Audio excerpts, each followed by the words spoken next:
麻豆国小舞蹈队热情表演之下，麻豆国小中央厨房正式落成。台南市长黄伟綽嘛特别主持启用典礼，为111学年度开始，就会当供应麻豆以及下营地区8间学校2500多名师生的营养午餐。那这次从111学年度开始，那麻豆国小就供应临近麻豆区跟下营区共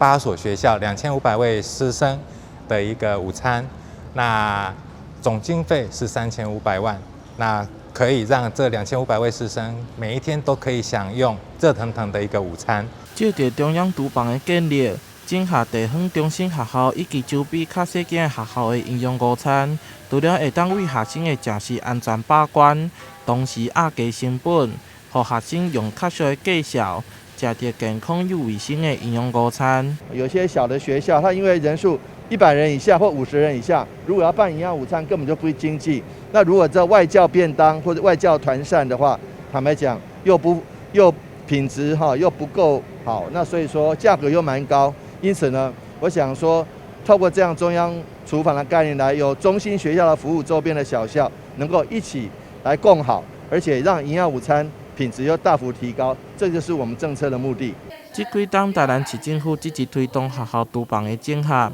透过学校之间的合作方式，整合地方学校的营养午餐，减轻学校行政负担。111学年度已经设置55间中央厨房，供应149间学校，联合供餐的比率来到73%，超过84000多名师生受惠。到达争取超过5亿的经费来改善学校的中央厨房，